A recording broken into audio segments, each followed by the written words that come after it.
खातून हज़रात, क्योंकि रमज़ान है, ऐसे में पाकिस्तान को एक इम्तियाज़ ये हासिल है, हमारे शहर कराची को दुगना इम्तियाज़ ये हासिल है कि बहुत से ऐसे लोग जो दर्द दिल रखते हैं, दर्दमंद हैं, शहर का दर्द रखते हैं, वो अपने दामन खोल देते हैं और फिर कोशिश करते हैं कि खुदा ताला की तरफ से उन्हें जो कुछ अता हुआ है, वो अपने उन भाइयों-बहनों का ज़रूर ख़्याल रखें, जो कि मुआशी मामलात में कमतर हैं। तो ऐसे ही कुछ लोग और उनके सरख़ैल साकिब ज़ीशान साहब हमारे साथ मौजूद हैं, कि जो सदर हैं टीम कराची वेलफेयर सोसाइटी का, और ये टीम बड़ा ज़बरदस्त काम कर रही है। वो रमज़ान में राशन हो या फिर स्कॉलरशिप्स तक, यानी कि ना सिर्फ ये कि लोगों के घर का चूल्हा जले, बल्कि लोगों की तालीम के मामलात भी, और ऐसे बहुत सारे काम ये कर रहे हैं। और मज़ीद क्या कुछ है, ये साकिब साहब से हम जान लेते हैं। अस्सलाम वालेकुम सर। वालेकुम सबसे अस्सलाम। पहले बहुत शुक्रिया, खुशामदीद आपको। Thank you so much for coming. Saqib Sahab, team जो है आपकी किन किन डिसिप्लिन्स में काम कर रही है, कहाँ कहाँ लोगों की मदद कर रही है? जी, बिस्मिल्लाहिर्रहमानिर्रहीम। टीम कराची वेलफेयर सोसाइटी, थोड़ा सा बैकग्राउंड आपको बताते चलूँ। हम लोग चंद दोस्त मुतहरिक हुए को 15-17 साल पहले।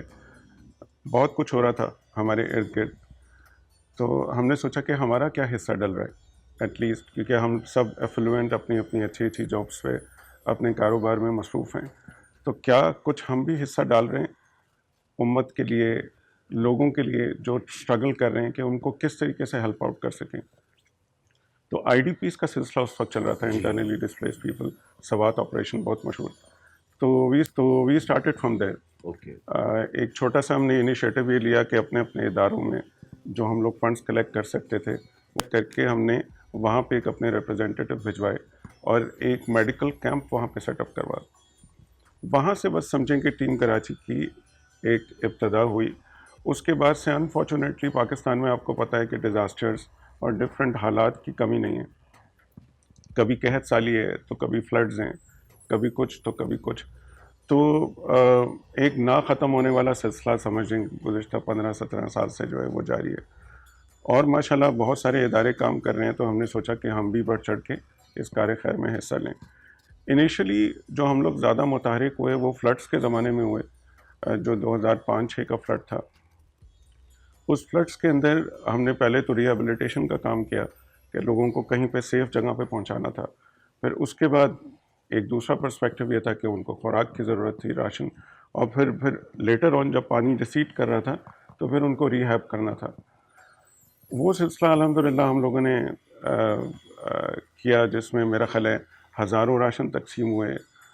तकरीबन कोई 450 के करीब घरों के हमने क्लस्टर्स बनाए। तकरीबन इतनी ही तादाद में हैंड पम्प्स और वाटर वेल्स लगाए। क्योंकि हम सारे के सारे माशाल्लाह कराची से बिलोंग करते थे, तो हमने फिर इसकी बाज़ाब्ता बुनियाद रखी शहर कराची के अंदर। अच्छा, राशन तकसीम करना ज़ाहिर सी बात है, जो बेचारे हमारे ऐसे बहन भाई जो कि स्ट्रगल कर रहे हैं फाइनेंशियली, उनकी सर्वाइवल के लिए ज़रूरत तो थी, लेकिन उसके साथ साथ हमने ये भी सोचा कि उनको हम इनेबल कैसे कर सकते हैं। तो हमने कोई गुज़िश्ता 6-7 साल पहले एक सिलाई सेंटर की बुनियाद रखी, और रादर देन ये कि हम लोगों को सिलाई सेंटर बनाएं, हमने ऐसे इलाके में बुनियाद रखी जहाँ पे लोग बआसानी उसको एक्सेस कर लें। कौन सा इलाका था ये? तो ये कुरंगी और लांडी और यहाँ पे जो जिसका मलहे का इलाका है, वहाँ पे हमने एक बिल्कुल छोटी सी एक दुकान लेके वहाँ पे 4-5 मशीनें रखें, एक बिल्कुल मुफ्त फ्री ऑफ कॉस्ट सिलाई सेंटर की बुनियाद रखी। आज अल्हम्दुलिल्लाह उस सिलाई सेंटर के अंदर एवरी 6 मंथ्स जो हमारा साइकिल चलता है, उसमें 150 बच्चे बच्चियाँ एनरोल्ड हैं। वहाँ पे ना सिर्फ ये कि हम उनको सिलाई सिखाते हैं, मतलब फ्रॉम ज़ीरो टू हीरो, जिसको मतलब आप शायद, उन्हें खुद मुख्तार भी बना रहे हैं साथ जी साथ। बिल्कुल। तो अल्हम्दुलिल्लाह, और फिर जब वो पास आउट हो रहे होते हैं तो हम उनको एक सिलाई मशीन तोहफे में देते हैं, तो बहुत अच्छी ताकि वो बात है। माशरे में जाके उसका बोझ ना बने, बल्कि वहाँ जाके कुछ कंट्रीब्यूट कर सके। इसके साथ साथ गुज़िश्ता 3 साल पहले हम लोगों ने कंप्यूटर सेंटर की बुनियाद रखी, एक ओरिएंटेशन प्रोग्राम, और एक अब हम लोगों ने उसके अंदर जो ई ट्रेड हमारी अमेज़ॉन और ये डिफरेंट हमारे मॉड्यूल्स अवेलेबल हैं, प्लेटफॉर्म्स जिसके ऊपर बच्चे बच्चियाँ जाके कुछ ना कुछ ट्रेड कर सकते हैं, तो ये 2 मॉड्यूल्स हम लोग रन कर रहे हैं। और बड़ी हार्टनिंग किस्म की स्टोरीज़ हैं कि वो लोग जो कि हमारे पास शायद सड़क के कोने पे बैठे हुए थे, टाइम वेस्ट कर रहे थे, वो बच्चे आए, वाओ। हमारे पास एक हुनर सीखा, और अब वो माशरे का एक प्रोडक्टिव जो है, एक समझें एलिमेंट हैं, और वो अपने लिए अपने फैमिली के लिए कंट्रीब्यूट कर रहे हैं। باقی رمضان کا جیسے آپ نے ذکر کیا، الحمدللہ رمضان بابرکت مہینہ ہے، اور کراچی بالخصوص میں سمجھتا ہوں کہ یہاں پہ مخیر حضرات کی کمی نہیں ہے. بالکل ایک شروع سے ہمارا پرسپیکٹیو تھا کہ راشن ہم لوگ ڈسٹریبیوٹ کریں، لوگوں کی سحر اور افطار کو ایز ڈاؤن کر سکیں.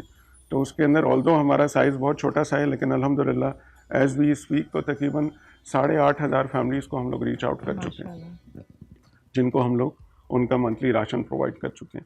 اچھا، ہماری ایک اور کوشش یہ ہوتی ہے کہ ہم روڈ سائڈ ڈسٹریبیوشن نہ کریں.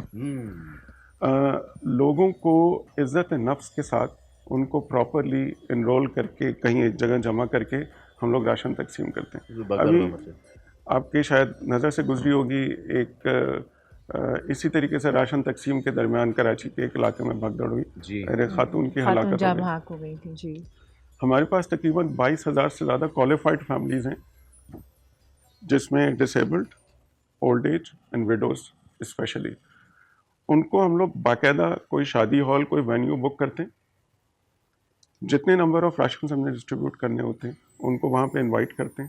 ٹوکن پری ڈسٹریبیوٹیڈ ہوتے ہیں، بالکل وہ 500 ہیں، 700 ہیں، 1000 ہیں، اور وہاں پہ آ کے اس پرٹیکولر ٹائم پہ عزت نفس کے ساتھ وہ اپنا جو حصہ ہے وہ لے کے چلے جاتے ہیں. زبردست زبردست سر، بہت زبردست. اور ہم دعا کرتے ہیں کہ خدا تعالیٰ اسی طریقے سے آپ کے ادارے کو، تمام تر جو دوست آپ اکٹھے ہوئے ہیں انہیں کو، اس کو اسی طرح آپ لوگوں کو استعداد دیتا رہے اور آپ لوگوں میں اسی طرح بانٹتے رہے. بہت شکریہ، thank you so much for coming. تو آپ نے دیکھا کہ کس طریقے سے اپنے درد دل رکھنے والے لوگ خود قافلہ بناتے ہیں اور اکیلے چلتے ہیں جانب منزل، لیکن قافلہ پھر بن ہی جاتا ہے.